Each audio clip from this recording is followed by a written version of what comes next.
Well, good day, everybody. This is Rick with Spinal Network, and this is podcast number 14. And with me today, we have Mike Rosenkrantz from SoCal Adaptive Sports.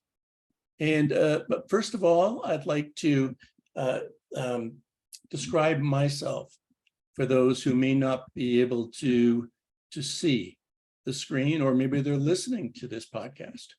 So I am I'd like to just take this one and just go with, oh yes, a mid-40s guy with a bunch of hair, but I'm not. We're talking a male, late 60s, no hair, and I'm wearing glasses. I have a kind of a cream colored Spinal Network podcast series t-shirt on. My background is the Spinal Network podcast series logo, which is a white background, blue lettering with this kind of this orange squiggly. I don't know how else to describe it other than an orange squiggly in between the L of spinal and the N of network. So, and again, with me again, we have Mike Rosenkrantz, who heads a great group of folks, and his organization is SoCal Adaptive Sports. And Mike, if you could describe yourself. Sure. Thanks, Rick, for having me on. I am a male, 60s, wearing a gray t-shirt that says abilities outweigh disabilities. I have glasses and I have some hair on my head, which is great. So that's me. I'm at my house recording this. Okay. And I've got to say that Mike lives in Palm Springs, and we were just talking about this just before we started the recording, where it's about 115 degrees, and the forecast for tomorrow is 120. So I will not complain about the heat tomorrow. So, and so Mike, let's Mike, well, for just a little bit of background, Mike and I, connected, oh gosh, what, maybe 3 years ago now? Yeah. About 3 years ago. And we talked about, adaptive sports and things like that in Southern California. And we talked about putting on an adaptive sports and recreation event. And, but, it was a bit daunting for our two small organizations to try to do that at that time. So, we kept talking about it, but figured at some point we would. We put together this networking group called MCAP. And MCAP is Mobility Community Access Partners. And we just said, threw this out at a number of organizations, agencies, and businesses, saying we want to start this networking group, and this is what we want to do. And it's not going to cost anybody anything, and we're not going to take a bunch of your time. And everybody came back and said, hey, that sounds great. So we started at that point with 15 partners. And now I believe we have 23 partners. Wow. Somewhere around there. And so we took that idea that we had and threw it out at the partners and said, hey, who wants to get together and put on this adaptive sports and recreation thing? And once again, everybody came back and said, hey, that sounds great. And of course, not everybody has been engaged, but many have. And we just held our third Adaptive Sports, Recreation, and Resource Fair on June 3rd on Mission Bay in San Diego. And it was just this great success, and it's been wonderful. So now we're planning, and September 30th, we are planning a pickleball/bocce tournament, which will be at Park de la Cruz in San Diego. So, you can connect with either of us, and at some point make sure that you have our contact information. We can throw that out. So anyway, that's the history with Mike and I. And then he threw this podcast at me that he had been on. I listened to it, and just when you think you know somebody, you realize you really don't. And it was fascinating. And I said, Mike, you got to be on my podcast. And so we're going to start with that. So I'm going to say, Mike, if you could just share some of that history. Yeah. It was just incredible. Sure. Thanks, Rick. I appreciate it. And looking forward to the Boccia pickleball tournament. That's going to be really fun. The Boccia tournament's kind of a prelude to a regional Boccia tournament we're going to be doing at Santa Ana College in mid-January. So hopefully we'll pick up a few more Boccia players. So I've been working in this field, adaptive sports field, since about 2011. I had a great opportunity to be a voluntary service overseas volunteer in India from 2009 to 2012. And I was placed with the Indian government, the Ministry of Social Justice and Empowerment National Trust, and they work with NGOs throughout the country that work with people with disabilities. So that was the first time, that I really dove into, this working with people with disabilities. And, I was coaching stand-up basketball at the New Delhi YMCA on Saturday nights. And after a couple of years of being in India, I met some guys from a group called Wheelchair Athletes Worldwide, and they came to India and we did a project together. And that's how I learned about wheelchair basketball. And I thought, oh, this is really cool. And so, continued with that in India, continued learning more. After I finished my time in India, I went to Nepal for 4 years, in 2012 to 2016. And I continued working with VSO, not with people with disabilities, but on land rights throughout the country, which is a really big issue. But I volunteered working with people with disabilities. I ended up coaching a Nepal Army wheelchair basketball team on an Army base, which I thought was just hilarious. And, when I came back to the US 2016, I really wanted to learn more about adaptive sports. And so I landed in Tucson, Arizona, which is where the University of Arizona is, and where my friend Pete Hughes was the coach for the women's wheelchair basketball team. He's now in charge of all adaptive sport programs for the university. And I said to Pete, hey, I really want to learn. Can I come and be your assistant? He said, yes. And so I did. And that got me really into it. And I co-founded an adaptive sports organization called Southern Arizona Adaptive Sports, but wasn't really able to stay long enough to see it, through. And the organization has grown like crazy under Mia Hansen, who is the director, and she was the co-founder, one of the other co-founders. So after I was in Tucson, came back to California for a little bit of time. My mom was sick, so helped out there. And then I moved to North Carolina and worked for an organization called Bridge Sports, where I was able to coach youth in wheelchair basketball. And I was also able to lead a school program called Everybody Plays North Carolina, where we went into schools and had all the children experience adaptive sports, disability etiquette piece. We're doing something similar now in the area where I live, and I'll talk more about that. After North Carolina, so I wanted to move back to California, aging parents and all that. Ended up in the desert, in Palm Desert area, and worked for a small organization. And when COVID hit, that was kind of it, a parting of ways, which was for the best, actually.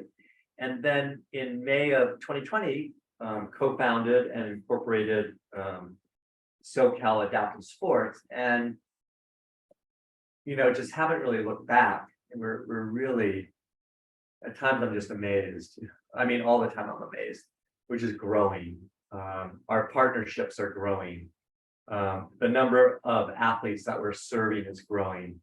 the number of activities that we're involved in is growing. And so it's really just been phenomenal.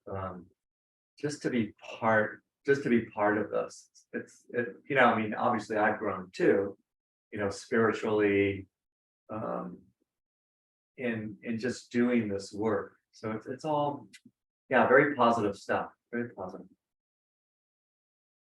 It's interesting that you mentioned Pete Hughes, because I when I was involved with Colors wheelchairs, and one day my good friend Ernie Espinoza, who so many people know from Colors, and he said, "Oh, we've got this guy coming in who he's pretty cool, Pete Hughes, and we did this really bizarre looking chair, basketball chair for him, but he's coming in, and he needs a little work done on it." So I said, "Okay," and I didn't know who Pete was, and so I happened to glance out at the parking lot, and I see this guy walking, and for anybody who doesn't know Pete has arthrogryposis. So his knees really don't bend, his hips really don't bend. So here was Pete walking pretty much like this robot, and pushing this really funky looking basketball chair. And all of a sudden he kind of loses control of the chair. And as he goes to grab the chair, he just like a tree falling, he gently fell to the ground, catching himself, and he needed to catch his chair. So by the time he got up and all that, so he just rolls like a log rolling downhill, rolled down and grabbed his chair, got up, came back in, dusting himself off. And that was my introduction to Peter Hughes. And I happened to be working out there at one point, and just Pete and his wife Susie. That's I said, "Well, I'm going to be down there and all that," and they said, "Okay, well, you're going to stay at the house." And I said, "No, I could just get a hotel." "Oh no, you're staying at the house." And welcomed me right into the house. He showed me his man cave with all his Pittsburgh Steelers stuff, and the LA Ram fan over here. And but the kids were little at the time, and just a wonderful family and a great guy, and so yeah, it was and Colors, by the way, they were at the time the only company willing to make a chair so custom, a basketball chair so custom that Pete could get in it. The seat had hardly any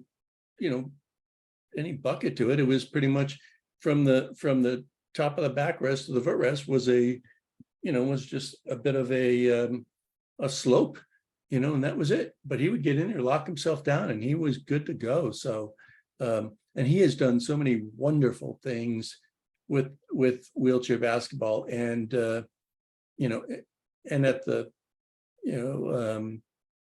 at the school. Just incredible. So yeah, anyway, that was my Section of Pete. Yeah, I saw him last weekend at Roll to Success at a wheelchair basketball camp. And I was able to work with Pete and others. And it was very, very, very good. We, for me, I've always been I think socially conscious, of those that maybe don't have the same opportunities or have that many opportunities as others that I know, in life. I grew up middle class, had everything that I could have ever wanted, and, was never homeless or anything like that. But I think in India, I mean, especially, I guess, I really felt like this is very much a social justice issue. That Mhm. is, it's about rights, Mhm. it's about opportunities, it's about inclusion. Um, in India, thankfully, there's a government body that was working on this, and some really good both civil servants and civil society people who were really, pushing the agenda. But it's, when you look at the world and the percentage of people with some type of, disability, I mean, the number's large, it's the largest minority population in the world. And, Mhm. at some point, everyone has a disability just because of living so long and aging. So really, the key for me, although, I mean, I love sports and I'm just feel so thankful to be able to coach so many different sports. I mean, everything from standing wheelchair basketball to pickleball and tennis and, archery. We do some hiking. We're doing a skating program with our new venue, Acrisure Arena, at the end of the month. Sailing, challenge sailors and California inclusive sailing. Mhm. Uh, it's been pretty phenomenal. So, but the key for me is how do we create a lot more opportunities and choices so that if someone has a passion for, art or uh, sports or music, how do we ensure that, people have those choices? And I think, I mean, you do it through creating a lot more inclusion. It can't be about excluding people because you think, oh, they can't do this. I mean, that's just the wrong attitude. So, I feel very strongly about this work, and I mean, I work a lot, but it's also, it's just helped me to grow. I think as a human being, um, and it's helped me to have a lot of patience. I'm doing a youth adaptive sports camp in Riverside. We did one last summer for June, and this summer, June and July. And the range of abilities is all over. And so it really, and we have some, neurotypical able-bodied kids doing it too. So it's somewhat inclusive. But it's really, it's good for me to, slow down and help someone to, hit a ball. It may not be the way that, an able-bodied neurotypical person does it, but you know, if you can do that, so, what can that lead to? What are the other things? And also it's about, educating, right? People as well. Um, so that, they can look and see, yeah, there are differences, but nevertheless, you know, I, as a child, I can play with my friend with a disability. And so let me give you an example of that. So in the camp, I get the kids in sport wheelchairs, all the kids, although none of them use a wheelchair at this time. No, none of them. But one little girl uses a walker, so when she's in the sport wheelchair, it's great. But so today, the child um, with disability was throwing a ball with the child, the neurotypical able-bodied kid, and it was really great to see because I saw kind of the transformation of the able-bodied, child, where initially she was like, how do I do this? And but today they were just, I said, pick a partner. They picked each other and were playing. So that's right. I mean, that's the kind of thing we want to see throughout, all of society. So I think bringing people together I mean, it's vital, right? It's vital. It's vital. The the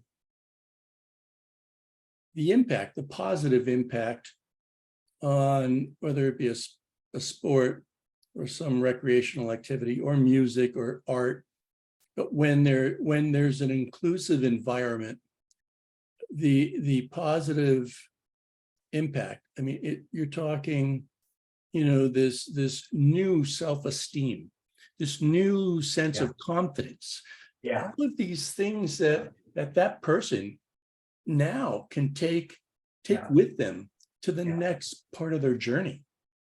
Yeah, I think that's really true. One of the children that's attending camp, she's a little person. I mean, she's young and Mhm. all that. And I don't know that her mom has had her in camps before. And so, at first you kind of look and go, huh, okay, yeah, this person is small.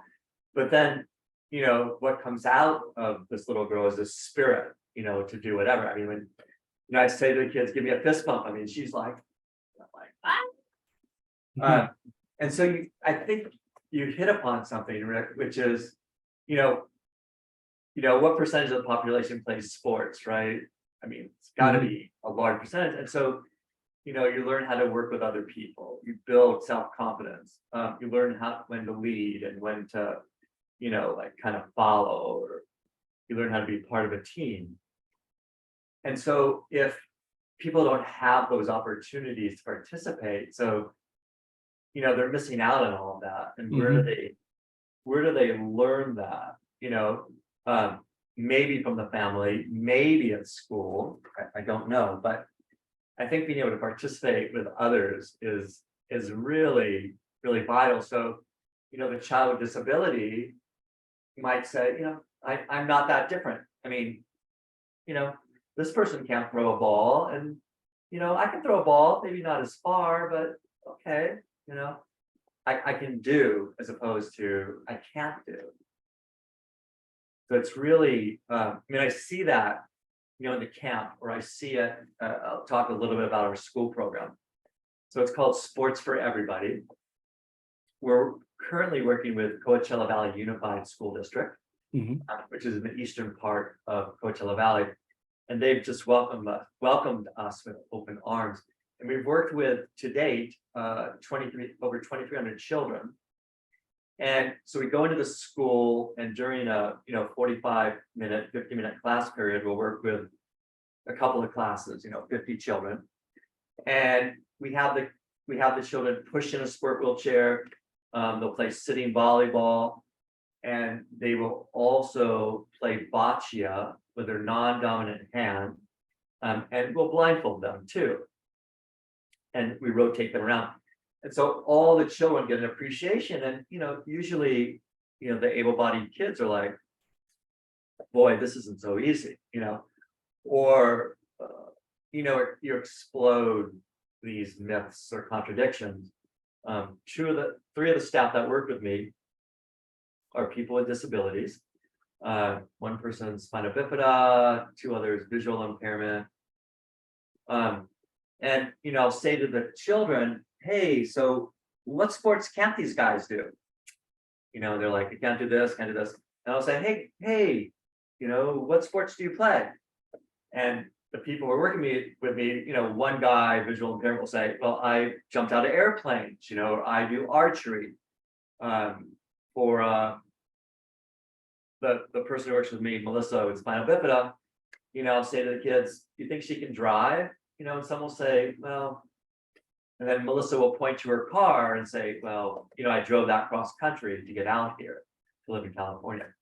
So that, the kids, the children, it helps them to kind of expand, their thinking, and then they become more accepting. They're not afraid of someone maybe, with a disability. Or they say, yeah, my grandparent uses a wheelchair.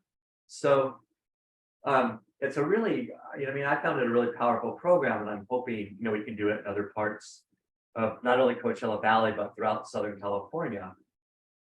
But we do, so again, that's just part of, the bigger picture of the things that we're trying to do. But ultimately, it's about how do you create greater societal inclusion, and so that's what drives me.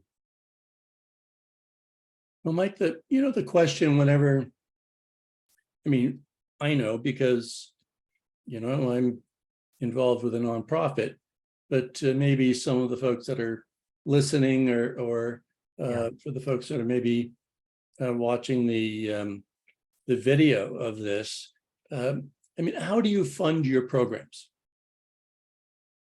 Yeah, so, every, I look at this, it's a business, no matter how you look at it. Right, I right. do have an MBA. So I've always, in all the nonprofits, that I've been a director in, I mean, it's not easy, but it is a business. Our revenue stream is different than private sector, of course. Mhm. But we've been fortunate in, building our reputation so that we have gotten some fairly good sized grants to help us run our program. In fact, so we're 3+ years old, but every year we've been able to double our revenues, which is pretty good. Mhm. The issue though comes in that, there's restricted money and unrestricted money. So when you write a grant, your money is restricted to specific line items. And so that I think is always a challenge for every nonprofit. Mhm. So we're going to do a fundraising dinner in September. That will be our first one. We do get some donations. So that's unrestricted money. We can do whatever we like with it. I think one of the things is balancing, right, your revenue stream with the activities that you're involved in. And I'm a person who I don't say no to things, I really, because I think there's so much work that needs to be done. When we formed, we wrote a business plan, strategic plan, the whole thing, and said, there's some major gaps here in Riverside County and in other places. And so, how do you balance the two? And as you know, I mean, it's just a lot of work, and but you have to feel really good about what you're doing. It has to be right here Mhm. because it's not a job. I mean, it is a job, but it's not. It's like Yeah. I do whatever I need to do. If I work 7 days a week, I work 7 days a week. Mhm. So it's, yeah, I mean, we're in decent shape. I'm Yeah. happy with how we've grown. But it's not an easy thing, like any business, like any business. And with, the other issue with grants too is normally they're 1 year. So you get the grant this year and is it great? Okay. Well, the next year, are you still eligible to go after that same money, or do you have to find that same money somewhere else? So Yeah. it's the constant in search of. It's, you really have to diversify your funding base. You don't want to be dependent on grants. Right. Because just as you were talking, right? So the more that you can find donors that want to invest in, the work that you're doing, Mhm. the more sustainable the organization, will be. Mhm. And that takes time, to develop because people need to see what you're doing. And it's not just about appreciating, but it's about, they want to have some confidence that, what you're doing makes sense and it's helping whatever societal issue it is that, the nonprofit is working on. So, Mhm. and it helps, right? I mean, you're passionate. I'm really passionate about this work. I mean, I found it much later in life and I found it overseas, but, Yeah.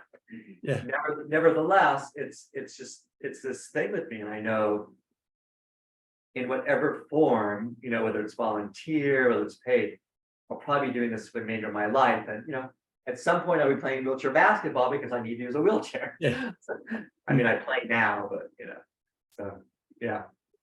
One thing I didn't mention when I was describing myself is I am a wheelchair user, Yeah. a spinal cord injury, paraplegic, 47 years post-injury.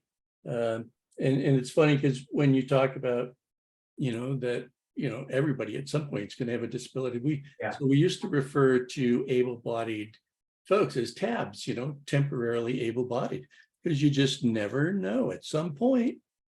So And yeah, that was, gosh, Yeah, it's just, and it's just a question of age, and it will, I mean, Mhm. it's up to everyone. It doesn't matter. I mean, there are those people that have accidents, right? They have a spinal Mhm. cord injury, and Yep. but I think, an important point is, so it's not the end at all, right? Because there are all of these opportunities. And I think, you have to be willing to take advantage of those opportunities. And I think, but we need to do more. Recently I sent out an email, I think you might have been on it, I don't know, to a Yes. number Yes. of municipalities Hmm. who have dipped their toe in the water, and are starting to think about this, doing some adaptive sport fairs. And in the longer term, it really will take municipalities to offer some level of adaptive sports, uh, Hmm. hopefully, equal to the number of, you know, other recreational activities that they offer. That's really going to be, the game changer. Yeah. And so, I think, but you got to keep talking to people, and, you know, ensuring that they understand there's not more liability with using a sport chair than, someone running on the court. Hmm. Same thing. Um, so things will flatten out, I think, over time, but you got to be, as you well know, you have to be super persistent Yeah. about this stuff. Yeah. What caught me, or what jumped out at me with that email you sent was you mentioned Menifee. Yeah, Menifee is the next, the next city up the road, up the 215 freeway. From me, it's in fact, where the kids bought their homes. So, I thought, oh, there we go, because where I live, they probably wouldn't be the first to jump into something like that. But there's two neighboring cities that probably would, and Menifee actually has. So yeah, I can certainly help. you should be part of that discussion. Yeah. But I also asked them to reach out to the adjacent municipalities in hopes that, they'll join, because the reality is not everyone is going to invest in sport wheelchairs and other equipment. Mhm. But, if a few different municipalities got together and said, okay, we're going to share some stuff, then it's a game changer. Mhm. Yeah. So, you start adaptive sports fair, and then what's the next step? What's the next step? The other piece, as you well know, Rick, is getting more colleges and universities Yes. to offer competitive adaptive sports. We're Mhm. fortunate. San Diego State, Yeah. they are established. They're growing. UCLA is trying to get Santana College, working with Long Beach City College, and hopefully we'll do an adaptive sports fair there in April of next year. But if you could get a number of colleges to start offering adaptive sports, then all these children who are playing, especially in the San Diego area, I mean, there's a ton of stuff going on. They don't have to go out of state, to play wheelchair basketball. Right. Right. I think that's really, that's another game changer. But it's all, you see these things bubbling up, and we just keep working at it, and Yeah. over time, I think things do change, and we see, a lot more inclusion. In our next lifetimes, Rick, it will be very different, right? I kind of hope so. Yeah, yeah, and we, you have to be patient, because none of this happens quickly. It's really changing mindsets, and and finding that champion, in that particular school district, or at that particular university, or it's just finding that person who understands and is willing to champion that, knowing that that we would be there, in full support. Yeah, I think, having the internal champions is vital. It's interesting, after the wheelchair basketball camp on Saturday, I took someone out and taught them how to play pickleball. And I was talking to some people playing tennis on an adjacent court. Mhm. And I said, yeah, I'm doing adaptive sports. And they said, oh, I think it's the Barnes Tennis Center. Yes. They said, oh yeah, they do some wheelchair tennis. So it was great, to hear that, Yes. people become more aware. And so, you have organizations such as USTA, US Tennis Association, which is really pushing wheelchair tennis, for every single coast. That's been fantastic. You have Move United really pushing. Mhm. San Diego State is doing a great job down there. And so all of these different groups, in Orange County and LA County, it's a question of, coming together and doing this for the greater good, Mhm. which, is happening, right? It does. It Mhm. takes time to not work in silos and to open yourself up and collaborate. There is a quarterly phone call tonight, which Angel City organizes. Mhm. So it's good. They did something before COVID. They're doing it now. And I think that's very positive, and so how do we work together? It might not be my event, in quotation marks, but how do we all collaborate so that we can develop more opportunities so that people don't have to drive far distances, because if they Right. have to drive, they're not going to do it. Yep. So there's lots of balls up in the air, and it's slowly but surely, I think it's really happening. And, you say collaborating, I mean, when you get up into Orange County and LA County and Ventura County and North, I mean, and we've got, our friend Andrew Skinner with Triumph Foundation, who's got a great organization who, handles a lot of that, Clayton with Angel City Sports.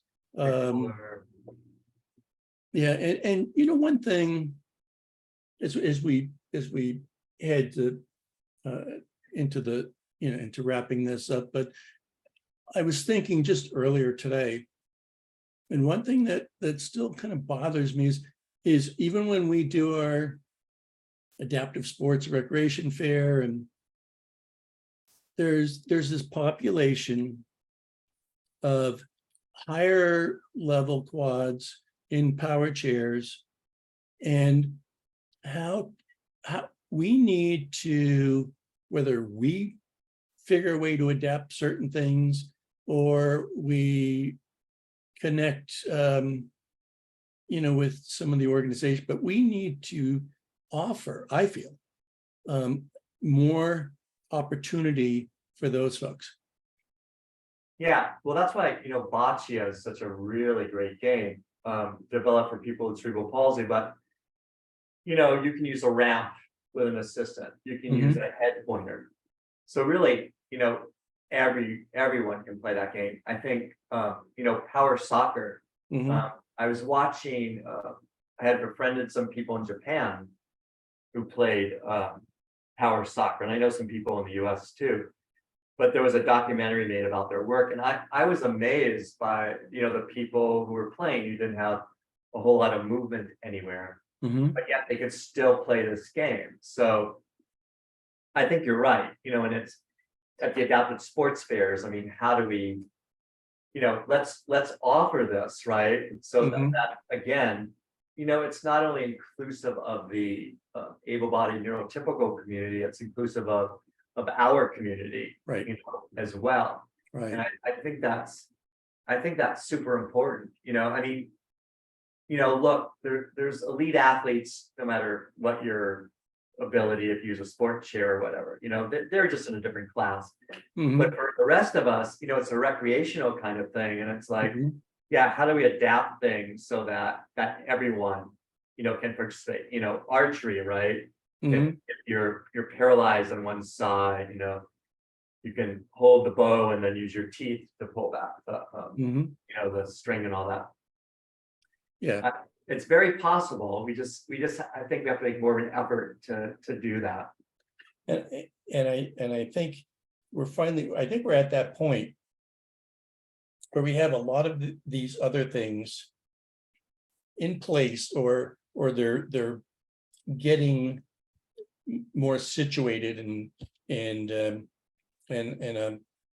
deeper roots, and that now is a good time to begin to reach out to that particular demographic across the Yeah. country. Yeah. Find out what people like, what they're doing, how they do it. And I know there's this large population of really high level quads who are gamers, online gamers. And they've got all of this equipment to set up so they can competitively.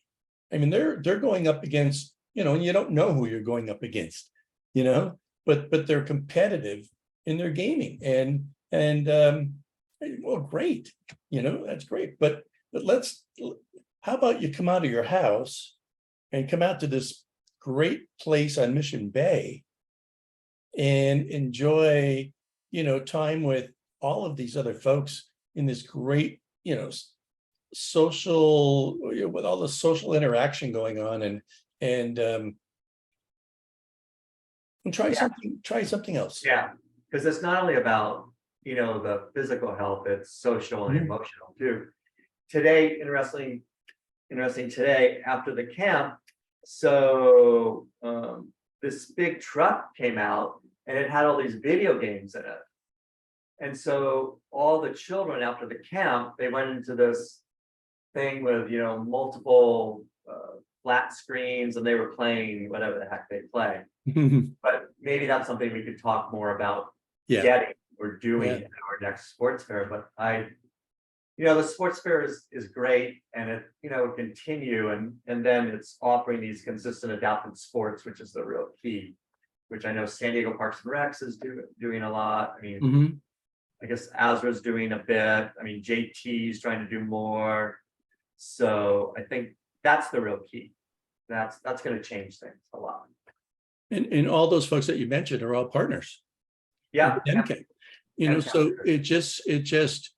it's what we couldn't do, or maybe you couldn't do as a single, nonprofit organization, just because of the resources that it would take. As a group, we have the resources, and we can do this. So yeah, it's well, Mike, we certainly have a lot of good work ahead of us, and yeah, just same thing. When you have an office at home, you have a tendency to be in that office 7 days a week. But you know what? It is a job, but like you said, it's not a job. It feels just good every time you take that next step. So, well, with if you need to reach out to me, it's Rick at spinal-network.org. And Mike, your email? Yeah, you can go to our website, SoCalAdaptiveSports.org, or Mike at SoCalAdaptiveSports.org. And go to either, and